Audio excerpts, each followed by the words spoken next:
लोग कहते हैं ना, हम कर रहे हैं गुरुजी की वैयावृत्ति, हम कर रहे हैं, हम कर रहे हैं, लेकिन उनकी वैयावृत्ति करने तो देव लोग आते हैं। कौन आते हैं? अब देव लोगों ने कैसी वैयावृत्ति करी बताता हूँ।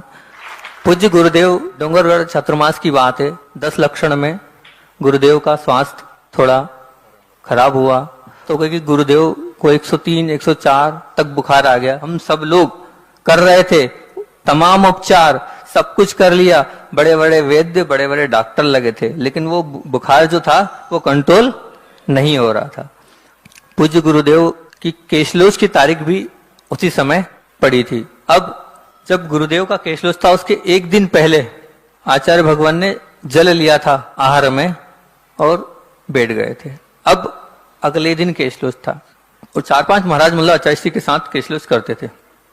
हम सब महाराजों ने ये प्लानिंग करी कि आचार्य श्री ने कुछ भी नहीं लिया है, सीधे सीधे उपवास ही है, और अगर बुखार भी बहुत आ रहा है, अपने को इरिया पद में किसी को केशलोच नहीं मांगना है।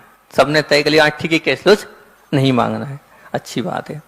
किसी ने केशलोच आचार्य भगवान से नहीं मांगे, और आचार्य श्री ने भी मतलब उनके उससे ऐसा लगा नहीं कि उनको याद है। हम सब बड़े खुश, आचार्य श्री भी को भी याद नहीं रहा कि कल अपना केशलोच है, बहुत अच्छी बात है। और रात हुई 102, 103 तक टेम्परेचर पहुंच गया। रात्रि में 3, साढ़े 3 बजे की बात होगी, और लोग कहते हैं ना, हम कर रहे हैं गुरुजी की वैयावृत्ति, हम कर रहे हैं, हम कर रहे हैं, लेकिन उनकी वैयावृत्ति करने तो देव लोग आते हैं। कौन आते हैं? 103, 104 फीवर था। अब देव लोगों ने कैसी वैयावृत्ति करी बताता हूँ।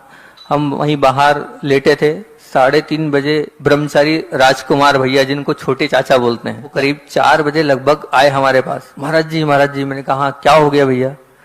बोले आचार्य भगवंत को इतना पसीना निकल गया है, 2 नेपकिन ऐसे निचुड़ गए हैं। मैंने कहा अच्छा। मैंने कहा कुछ पैक कर दिया है क्या? बोले नहीं, खुला है, लेकिन पसीना कैसे गिर रहा है हमें नहीं मालूम। मैं स्वयं गया, वहां जाके देखा कि वास्तविकता में अपने आप कैसे हो रहा है वो, ये तो मैं नहीं जानता, लेकिन वो 2 नेपकिन तो निश्चित तौर से जो है वो गीली हो गई, तब ने मतलब पसीना निकल रहा है। अब सुबह हुई, आचार्य श्री का वो जो बुखार था, जो हम सब लोग कर रहे थे तमाम उपचार, सब कुछ कर लिया, बड़े बड़े वैद्य, बड़े बड़े डॉक्टर लगे थे, लेकिन वो बुखार जो था वो कंट्रोल नहीं हो रहा था। लेकिन कहाँ फीवर, कैसे फीवर चले गया मैं भी नहीं जानता। सुबह होने के बाद आचार्य भगवंत ऊपर गए। ऊपर जाने के